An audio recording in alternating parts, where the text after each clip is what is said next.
Le damos la palabra a Rodolfo Amaui, director nacional de Industrias Culturales de la Secretaría de Cultura de la Nación. Muchas gracias, buenas tardes. Nuevamente un placer estar aquí con ustedes. Te agradezco mucho la invitación a Gustavo.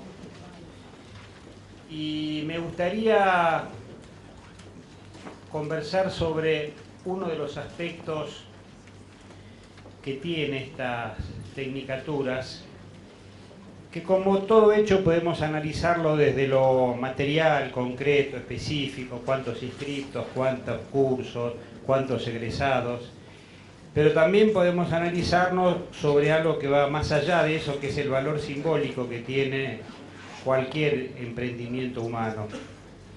Y me parece que en el caso de las tecnicaturas, en el caso de todos nosotros reunidos aquí, estamos atravesando una encrucijada histórica muy apasionante, muy intensa, y que me parece que haríamos un flaco favor solo enumerando materias y hechos y perdiendo la dimensión simbólica que tiene esto. En la reunión anterior había tenido la anécdota de unos neoliberales canadienses que contaban en una serie de Canal Encuentro la propuesta de lo beneficioso que sería privatizar los ríos. De hace 7 meses ahora, este público se duplicó más allá de la familia numerosa de Gustavo, y los vendedores de ríos también se multiplicaron.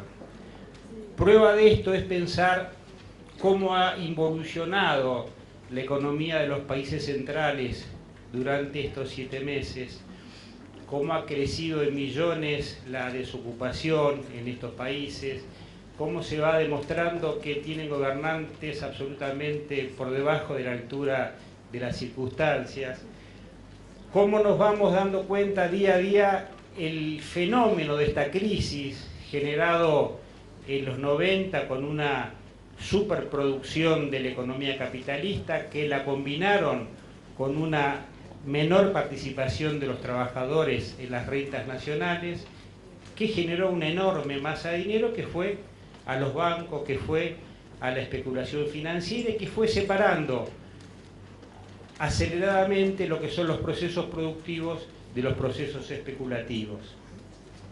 El valor de una empresa no era tanto por lo que producía, sino por su cotización en la bolsa. Y así se crearon las burbujas financieras, de los .com, de los commodities, y el último invento, que es lo que hizo estallar a todo este sistema, que son los créditos hipotecarios, inmobiliarios, en donde era el gran intento de seducir a sectores de bajos recursos para recibir créditos teóricamente muy beneficiosos, pero que terminaron siendo impagables.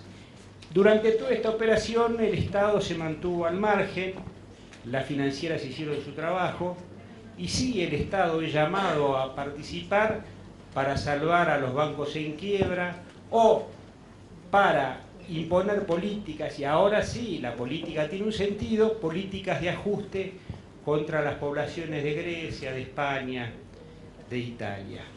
Esa es la base del neoliberalismo, esa base en donde los grandes monopolios se hacen cargo de los intereses del Estado, y el Estado empieza a funcionar como un garante de los intereses de ese gran capital concentrado. Esta semana pasada, la Secretaría de Cultura invitó a una serie de intelectuales, algunos italianos, otros españoles, otros eslovenos. Entre ellos vino Toni Negri, ¿no? Personaje muy interesante, pensador de los movimientos sociales, y define 4 características que hoy ve en Europa, y miren qué interesante si no nos recuerda algo o si no nos presentiza algo. Dice que toda esta crisis generó un tipo de sujeto específico. Entonces dice, uno es el sujeto endeudado. Ya no es el trabajador que lucha por sus derechos, sino que es el tipo que es parte solidaria de la deuda que tiene el Estado. ¿Por qué? porque tiene la hipoteca de la casa, porque tiene la hipoteca del auto, entonces se desespera porque el Estado negocie con los bancos, salve los bancos, o sea, ya no es alguien que protesta o defiende sus intereses, sino que es parte de ese entramado de la deuda. En vez de ser trabajador, es un sujeto endeudado. Lo otro que decía es el sujeto mediático. Sí, efectivamente, cada vez es más la influencia de los medios de comunicación en la creación de subjetividades que casualmente siempre van de la mano de los intereses de las grandes corporaciones, mediáticas y económicas. La otra característica decía el sujeto segurizado. O sea, es ese sujeto temeroso por su seguridad, que está dispuesto a entregar grado de libertad con tal de que lo cuiden, que no repara sobre el por qué llega a la situación de inseguridad, sino que lo que quiere son efectos inmediatos, rápidos, que lo defiendan. Y por último, el sujeto representado, que entra evidentemente en crisis en Europa con los indignados y otras fuerzas que se dan cuenta que, sea de derecha o sea de izquierda, más o menos los partidos todos llevan la política del ajuste y de la crisis. Interesante, porque la verdad que no estuvimos, y en algunos casos no estamos nada lejos de esa descripción que hacía Tony Negri de la vieja Europa. Sucede que en el 2001, 2002, acá comienza a quebrarse ese paradigma neoliberal. ¿Y cómo se quiebra? Ahí poniendo el acento en la producción, poniendo el acento en el trabajo, poniendo el acento en el mercado interno, una fuerte apuesta a la industrialización, no solo a ser grandes proveedores de materia prima, y una mirada también hacia el continente. Estos días salieron unos datos que son bien interesantes. Entre el 2007 y el 2011, el grupo G7, que son los países más importantes, crecieron el 1,7%, mientras que América Latina en ese mismo periodo creció un 20,20%. Está bien, veníamos de muy atrás, pero paradójicamente no estamos aplicando la receta que decía Cristina de esos médicos que son el FMI y socios, que en realidad lo que hacían era enfermar cada día más al paciente en vez de curarlo. Y este desarrollo está pensado desde un concepto de inclusión y la igualdad, no de la teoría del derrame, no de aquella supuesta mentira de que si crece la economía, el derrame que sobre va a llegar a los sectores populares, sino por el contrario, el Estado tiene una política como regulador y promotor de un crecimiento que tenga al hombre y a la mujer como centro y no al capital. En este intersticio, creo yo, en esta encrucijada está instalada estas tecnicaturas, aunque parezca grandilocuente, y no lo es. Porque en realidad las tecnicaturas apuestan a la integración, a crear oportunidades, a crear trabajo necesario y calificado, y que mire al país con un sentido federal, rompiendo asimétricas concentraciones. Y en esto la cultura quiere hacer su aporte, la cultura tiene su aporte para hacer, desde cursos formativos que tengan que ver con las industrias culturales. Estamos pensando lanzar un trabajo junto con las tecnicaturas de medición de consumos y procesos culturales, el incorporarnos a las tecnicaturas en bibliotecología, la participación en cursos como conté la vez pasada, de escuela de libreros, escuela de brutería, que también puedan cruzarse con las tecnicaturas, trabajar en conjunto con procesos regionales, mercados de industrias culturales que estamos generando en las provincias. El próximo año vamos a desarrollar 6 mercados de industrias culturales en las 6 regiones culturales del país. Ahí también queremos que las tecnicaturas participen.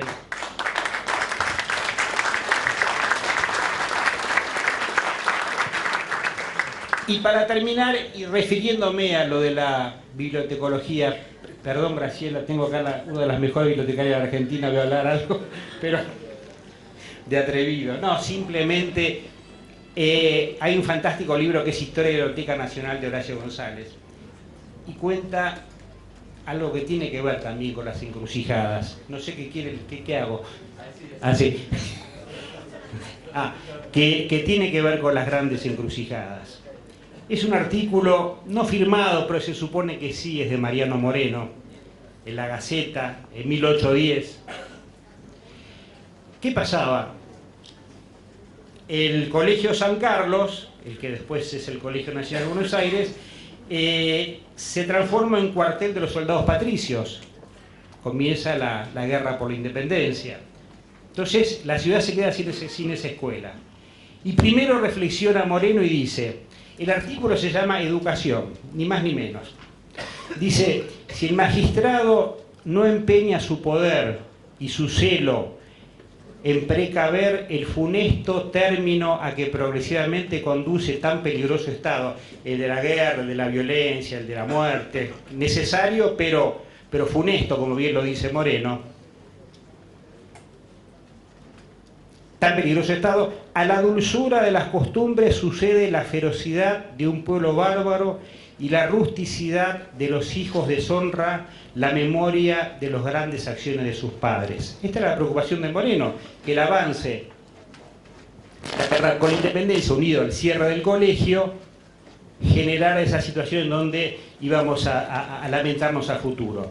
Por eso propone en un local contiguo al Colegio de San Carlos la fundación de la primera biblioteca. ¿Y con qué sentido lo plantea?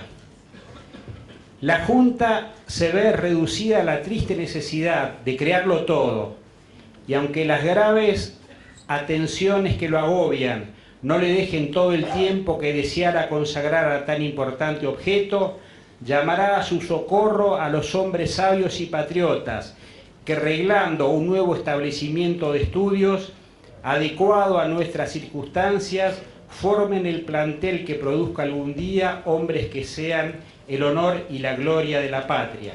O sea, veía la biblioteca como el primer paso para la refundación de la escuela, como el primer paso para que podamos pensar en un futuro, superada la guerra. Esto es el valor simbólico. Como la tecnicatura, como la fundación de la biblioteca, no son hechos materiales, no son simplemente la gracia de poner en anaqueles libros o de dar cursos sobre determinadas técnicas. Tiene el valor simbólico de decir, primero el hombre y la mujer, primero la mejoría, la calidad de vida, primero la integración. Por eso nuestro ferviente apoyo a estas tecnicaturas y como toda la Argentina, vamos por más. Muchas gracias.